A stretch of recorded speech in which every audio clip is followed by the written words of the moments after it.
choisi la RTNC pour vous informer. Nous sommes en direct depuis Kinshasa. Bonjour à tous et à tous et bienvenue à vous si nous rejoignez dans cette première édition du journal sur notre antenne, édition que nous ouvrons par l'inhumation de l'ancien gouverneur militaire de la province du Nord au Kivu, le général-major Peter Chirimwami, qui a été enterré hier au nouveau nécropole dédié aux militaires et autres dignitaires, les mêmes jours que le colonel Alexis Rugabisha, décédé début février dans la province du Sud Kivu. Bien avant cela, les funérailles ont été organisées au Palais du Peuple. C'était en présence du présidentiel, des officiers généraux et autres personnalités du pays. On en parle dans ce reportage de signé Rachel Foutou. Tombé sur le champ d'honneur, armé à la main en janvier et février 2025, dans la défense de l'intégrité territoriale du pays, le combattant Chirimwami Nkuba Peter, général-major, et Rugabisha Alexis, colonel, ont reçu ce lundi 1er septembre les honneurs de la nation entière à travers une cérémonie d'hommage organisée au Palais du Peuple. Entouré des chefs d'institution, des officiers généraux et des membres de famille, le couple présidentiel est venu s'incliner devant les dépouilles mortelles des illustres disparus.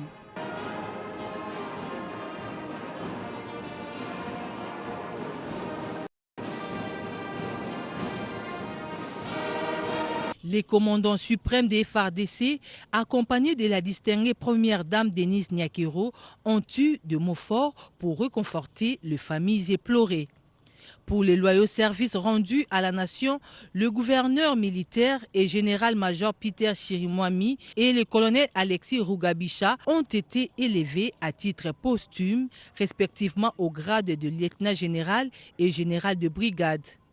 Ils sont également admis dans l'ordre national héros nationaux Kabila Luba au grade de grand officier pour le lieutenant général Peter Chirimwami, puis le grade de commandeur pour le général de brigade Rugabisha.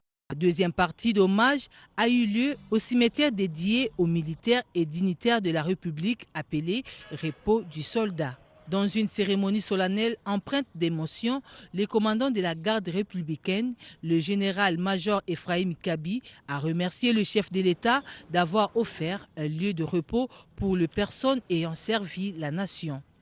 Prenant la parole à cette circonstance, le chef de l'État a loué la bravoure de deux officiers.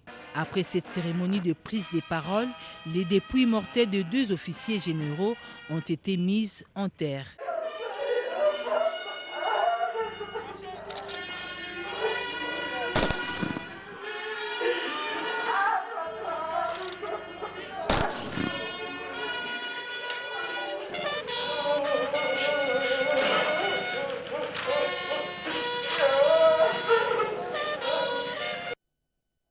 Fini les grandes vacances, les élèves de la République démocratique du Congo ont repris hier les chemins de l'école conformément au calendrier fixé. C'était l'école Saint-Louis, la ville de Monda. Nous sommes là au Congo central que la ministre d'État, ministre en charge de l'éducation nationale, Raissa Malou, a procédé au lancement officiel de cette rentrée scolaire, édition 2025-2026.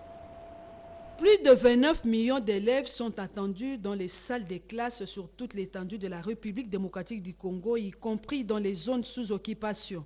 Lancée à Mwanda, dans le Congo central, cette année scolaire 2025-2026 sera marquée par plusieurs initiatives et réformes, entre autres la consolidation de la gratuité de l'enseignement, la promotion de l'égalité des chances.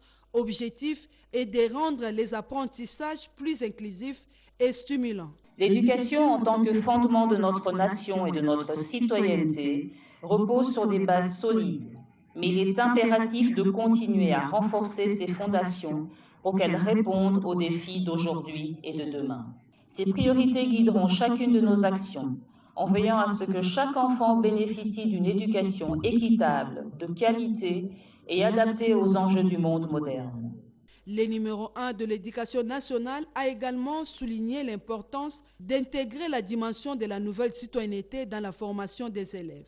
Les pratiques comme la levée du drapeau et la récitation du serment de citoyen sont de vigueur dans toutes les écoles afin de forger un sentiment d'appartenance à la nation et de responsabilité collective.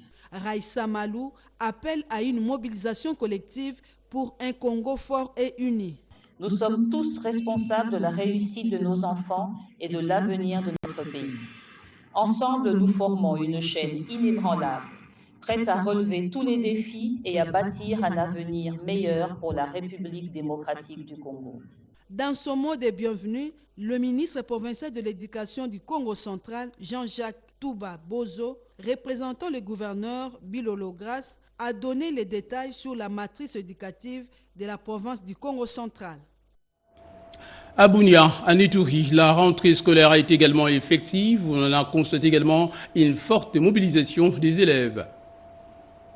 Dans le rue de Bunia, ce matin, une marée d'élèves en uniforme bleu et blanc, sourire, cartable neuf et chant d'accueil. Une scène qui s'impose désormais comme un rituel depuis l'instauration de l'état des sièges dans cette partie du pays. Lors de la cérémonie officielle de lancement de l'année scolaire 2025-2026, le sous-préfet urbain a tenu à saluer cette mobilisation générale. Le fait pour nous de nous réunir à cette date du 1er septembre 2025 pour le lancement d'une nouvelle année scolaire est pour nous une raison valable pour exprimer notre expression de gratitude. Premièrement, à Dieu pour cette grâce et miséricorde imméritée. Et pourquoi pas à nos autorités politico-administratives et aussi scolaires, tous engagés dans la matérialisation de la vision du chef de l'État, chacun dans son rayon d'action. Un message de détermination et d'espoir, également relayé par le gouverneur de province à travers son directeur de cabinet.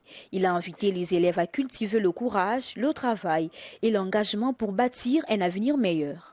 Chers enfants, l'école est un lieu d'apprentissage, d'amitié et de découverte. C'est le moment de rêver grand et de travailler dur pour atteindre vos objectifs.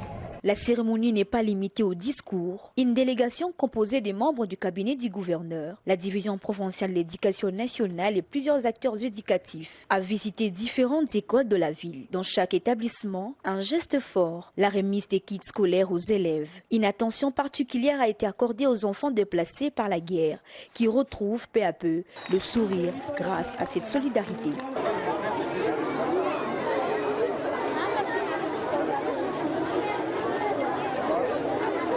Ainsi s'ouvre l'année scolaire 2025-2026 en Ituri, dans la sérénité, mais aussi avec un message clair de résilience et d'espérance. Une rentrée qui, au-delà de cours, symbolise le retour progressif à une normalité tant attendue. Et dans le reste de l'actualité, la Société des transports Congo Transco a réceptionné officiellement hier le second lot des 30 bus destinés à faciliter la mobilité de la population congolaise. Explication, Pierre Mbouy Saïdi. Engagé d'assurer la fluidité du transport routier en commun, gage la mobilité des personnes et de leurs biens, aussi bien à Kinshasa qu'au Congo profond, surtout en cette période de la rentrée scolaire 2025-2026. Le gouvernement de la République, par le biais de la vice-primature, en charge des transports, voies de communication et des enclavements, qui est en partenariat gagnant-gagnant avec la Société suprême automobile, vient de remettre officiellement à la firme Transco un autre lot de 30 nouveaux bus à même de soulager tant soit peu les usagers routiers congolais en général et les écoliers en particulier. Nous sommes dans la continuité de l'élan entamé par le président de la République qui a voulu dans son mandat mettre le social du Congolais en premier lieu et faciliter la mobilité de la population congolaise dans son entièreté. Voici le 60 bus nous délivrés à ce jour en lot de 30-30. En ce jour du 1er septembre qui marque la rentrée scolaire, ceci doit marquer aussi une rentrée dynamique, efficace de Transco dans son ensemble et dans son management d'innovation et de digitalisation de ses services. Dans le strict respect de cette feuille de route gouvernementale, axée sur la gestion rationnelle et efficace de ces 30 nouveaux bus qui seront mis à la disposition des usagers routiers, parmi lesquels les écoliers congolais. Un procès verbal sanctionnant cette remise a été signé entre Transco et la Société suprême automobile sous la supervision du représentant du vice-premier ministre en charge des transports, voies de communication et des enclavements. Dans l'actualité également, les patriarches du journalisme de la République démocratique du Congo, qui était le premier à présenter cette édition du journal sur notre antenne, le professeur Paul Malembe n'est plus de ce monde. Il s'est éteint hier aux cliniques universitaires de Kinshasa à l'âge de 88 ans. Les hommages lui sont rendus par des personnalités politiques et scientifiques.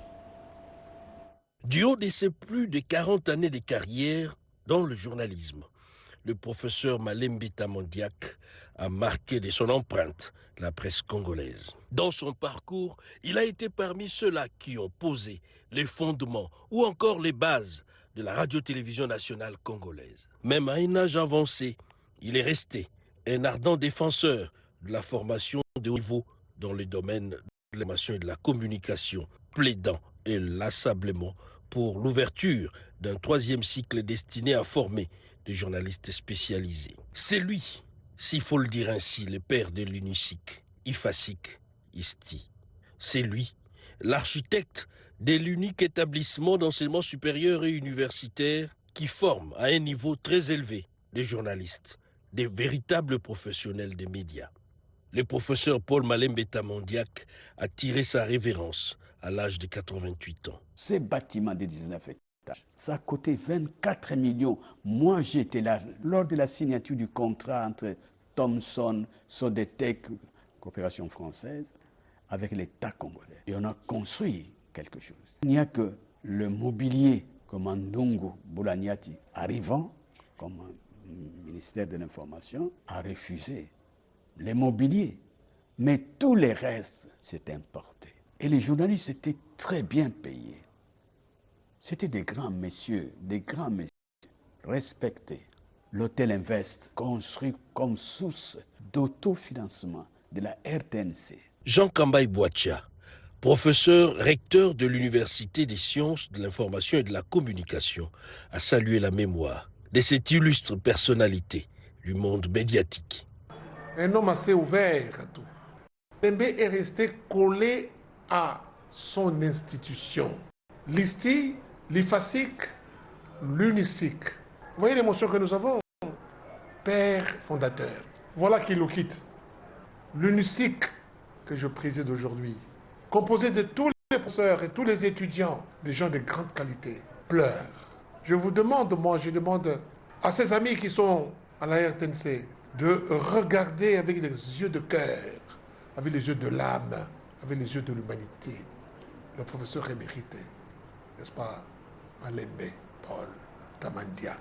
Et nous allons rester avec un souvenir qui se souviendra à jamais de sa présence parmi nous. Les ministres de la Communication et Médias, Patrick Mouyaya, saluent également l'héritage intellectuel légué par le professeur Paul Malembe Tamandiak à travers son compte X. Et en séjour à Kinshasa, le gouverneur de la province du Maïndombe a rencontré et échangé avec la directrice générale de la RTNC, Sylvie Linguinembo, question de solliciter son appui pour présenter les opportunités d'investissement que représente sa province. D'autres détails dans ce reportage signé Tété Bungunja. Après une participation active au forum économique consacré à la province du Maïndombe, le gouverneur de province, Lebon Koso Kevani, a eu des échanges fructueux avec la directrice générale de la RTNC, Sylvie Elengue. Question pour le patron du Maïndombe de solliciter l'appui de ses médias publics pour la mobilisation des partenaires publics et privés dans une vision partagée qui doit contribuer au développement durable dans cette province au potentiel inexploité, mais aussi présenter des investissements dans le Maïndombe était parmi les points au cœur de cette rencontre entre les deux personnalités. La station RTNC d'Inongo étant déjà opérationnelle, la direction générale venait également d'équiper et de penser à la sous-station des Koutou en émetteur radio et télévision pour le désenclavement médiatique. C'est sur une note de satisfaction que les deux personnalités se sont séparées. Après plus de 30 ans, la connaissance du virus Ebola a considérablement progressé. Les traitements, la prévention ainsi que les bilans épidémiologiques de cette maladie étaient également au centre d'une journée d'échange organisée dans la ville de Kikwit. D'autres détails dans ce reportage signé Rodé Ponda. Ebola, bien que vaincue en RDC, cette pathologie a pris une autre forme plus mortelle, celle du virus AFC M23 qui détruit des milliers de Congolais plus que la pandémie. Propos du docteur Dona Mupapa, l'un des inventeurs du vaccin contre Ebola, sous l'ombre du docteur Jean-Jacques Moyembe, à l'intention des survivants du virus Ebola et la notabilité des Kikwit, en marge de cette journée commémorative. N'ayez pas peur, comme je n'ai pas eu peur, du virus Ebola qui a tué des centaines de personnes à Kikwit, il y a de cela 30 ans. Paul Kagame nous a déjà tué 15 millions plus que Ebola. Nous devons en finir avec l'agresseur et ses supplétifs. Peu avant son séjour à Kikwit, le docteur Dona Mupapa a appelé les jeunes de la Tchangou rassemblés au terrain Siwambanza à barrer la route aux agresseurs de la RDC comme en 1998. Dire aux jeunes et vieux de Tchangou de se préparer à la guerre. Il y a un génocide, nous sommes seuls et nous devons nous battre nous-mêmes. Les Ouazalènes, mais nos FARDC, ils ont déjà démontré cela en août 1998. Non à l'arrivée de l'ASM M23, qui est l'émanation de CNDP. Il essaie de signaler que Dona Mupapa est pionnier des approches innovantes du virus. Il a coélaboré un protocole de soins basé sur l'immunothérapie, une méthode qui consistait à utiliser du sang ou du plasma de patients guéris pour traiter les malades, afin de leur conférer des anticorps. L'Assemblée extraordinaire élective du Conseil national de la jeunesse s'est tenue à Kinshasa du 28 au 30 août dernier à l'issue des 6 assises. Claude Mbouyi a été élu comme président de cette structure présente à 6 assises. La ministre de la Jeunesse a appelé les nouveaux bureaux à défendre les intérêts de la jeunesse de la République démocratique du Congo. D'autres détails dans ce reportage signé Jean-Pierre de Demazou. La jeunesse congolaise a pris part à l'Assemblée générale extraordinaire et élective du Conseil national de la jeunesse du 29 au 31 août 2025, présidée par Madame Grace Coutinho, ministre de la jeunesse et éveil patriotique, qui incarne la vision du chef de l'État Félix-Antoine Tshisekedi Tshilombo. Ces assises se sont déroulées dans une atmosphère de paix, de dialogue et d'engagement citoyen. Le nouveau bureau élu incarne désormais l'espoir, la légitimité et la responsabilité surtout.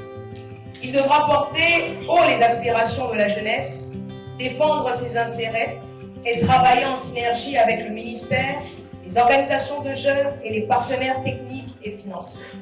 Le moment fort de ces travaux a été sans nul doute l'élection du nouveau président du Bureau national. À l'issue d'un processus démocratique et transparent, Claude Mbouyi a été élu président national du Conseil national de la jeunesse RDC. Il sera secondé de 5 vice-présidents, de plusieurs conseillers ainsi que d'un collège d'experts, tous appelés à œuvrer dans la représentativité, l'encadrement et la promotion des jeunes Congolais. Pour nous, la victoire serait dès lors que le problème de jeunes, les questions de jeunes arrivent à trouver des solutions. C'est là où nous allons parler de la victoire. Aujourd'hui, ce n'est pas une victoire, c'est juste une étape que nous avons franchie. Comme on voit, Claude Mbouyi promet d'investir tous ses efforts dans l'encadrement de la jeunesse, fer de lance de l'avenir de la nation congolaise.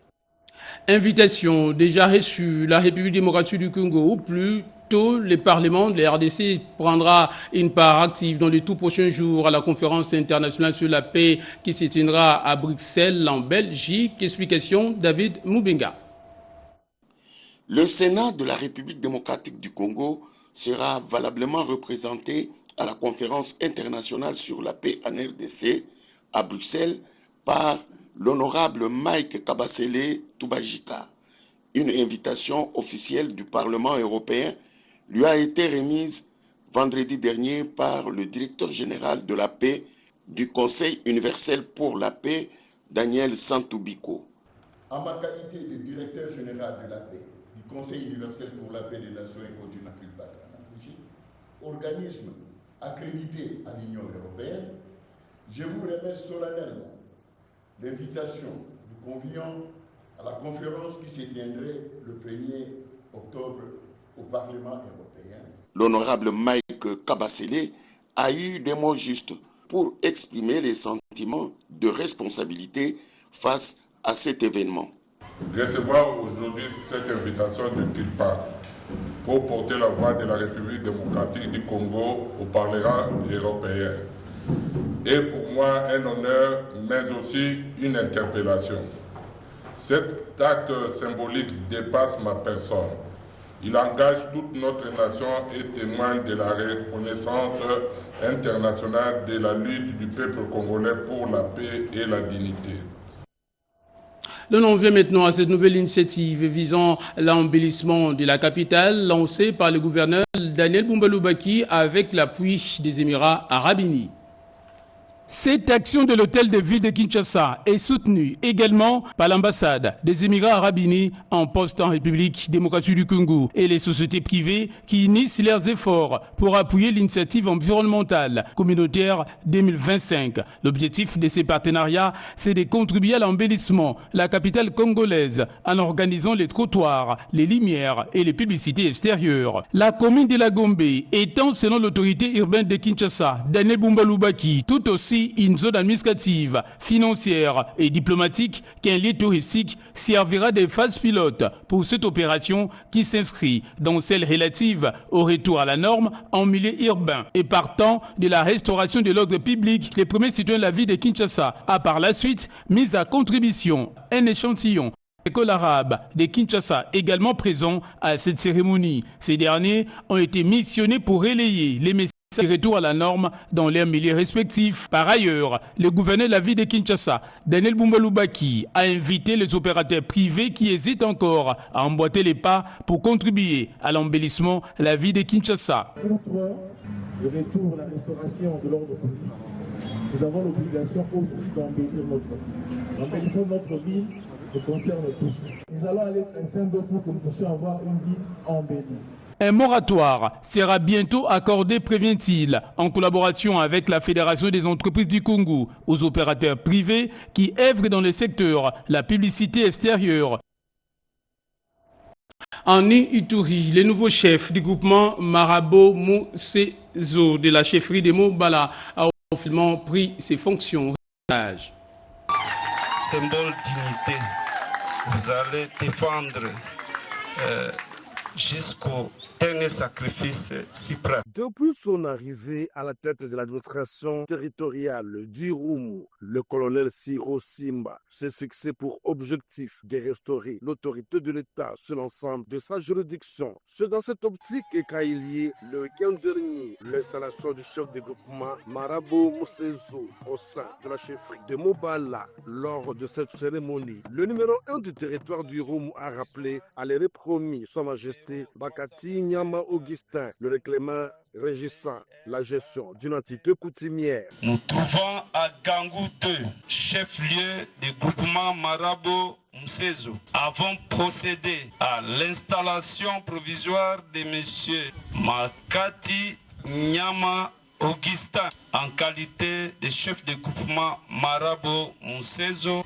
en présence des membres du comité local de sécurité du territoire d'Irumu, chef de la chefferie de Mobala, chef de bureau aux affaires coutumières, des notables, les membres de la famille rayante, les vieux sages, les gardiens des coutumes conformément au procès verbal de la famille rayante du clan d'Imouloa. Le chef Makati Nyama devient ainsi la troisième autorité coutumière du groupement succédant à Musezo Baluku depuis la création de cette entité en 1910. La population paysanne des Kamwesha et Bel-Air, habitant les villages de Chikapa, ont été sensibilisés à la culture d'épargne et également accès au crédit. D'autres détails dans ces reportages. Poursuivant avec la campagne d'éducation financière à travers le théâtre participatif dans les milieux ruraux, Adam Smith International vient de sensibiliser ces jours la population de Tchelamata dans la zone de santé de Kamwesha et celle habitant les quartiers Bel-Air et Kadikadi dans la zone de santé de Chikapa à la culture d'épargne et l'utilisation des services des banques. Simon Bachigé, chargé d'intervention, Adam Smith International, parle de cette deuxième phase de la campagne d'éducation financière. Pour cette deuxième phase, on a été à Kamwesha et à Chikapa. L'objectif de cette éducation financière, c'est d'amener nos compatriotes, nos communautés à épargner et à bien utiliser leurs revenus. Le théâtre participatif voudrait que la population propose des solutions durables à leurs propres problèmes de gestion de finances, note Yannick Makambu, chargé de théâtre participatif. Nous avons permis au public d'interagir dans les jeux, tout simplement pour que la solution provienne d'eux. Pour rappel, cette campagne d'éducation financière à travers le théâtre participatif piloté par Adam Smith sous l'égide de Lonje Adra, qui du reste bénéficie du financement du gouvernement américain, vise l'accès au crédit et à la culture d'épargne de paysans. La faculté des droits de l'université de Kinshasa a organisé une défense des mémoires axée sur la responsabilité pénale d'un ancien premier ministre en droit positif de la République démocratique du Congo. Qui se contente d'un seul savoir ferme la porte à 1000 opportunités, dit-on. Cet adage prend tout son sens à l'université de Kinshasa, notamment lors des défenses de mémoire à la faculté de droit, où de nombreux étudiants affichent la conviction que la connaissance n'a pas de plafond. Chaque diplôme représente une marche vers plus haut. Parmi les récipiendaires, certains illustrent cette vision. C'est le cas d'un finaliste déjà détenteur d'un diplôme de médecine et engagé dans l'administration de la santé. Soucieux d'élargir ses compétences, il a choisi de soutenir un mémoire en droit public interne intitulé « La responsabilité pénale d'un ancien Premier ministre en droit positif congolais, contraintes et perspectives ». Multiplier les diplômes, c'est se donner les moyens d'être complémentaires dans la vie, confie le lauréat Benjamin Pengue Libé, convaincu que dans un contexte de compétitivité croissante, diversifier ses compétences n'est plus un luxe mais une nécessité. Je me suis rendu compte dans l'exercice de mes fonctions qu'il y a beaucoup d'aspects du secteur de la santé qui relèvent du domaine de la loi. Alors je me suis dit que ce serait mieux pour moi de bien maîtriser d'abord ce que dit le droit, et puis voir comment proposer en interne des réponses appropriées aux aspects qui font référence aux besoins de la loi ou des réglementations. L'UNIKI, en tant que plus grand établissement d'enseignement supérieur du pays, encourage cette dynamique, pousser la jeunesse à ne pas se limiter à un seul diplôme, mais à embrasser un parcours riche et polyvalent. Et c'est la fin de cette première édition du journal sur notre antenne. Merci à vous de l'avoir suivi où que vous soyez dans les mondes. Merci également à nos équipes, à la rédaction et à la régie, particulièrement avec nous Maxime Androkwa, Mamita Ba Ngulu, Didier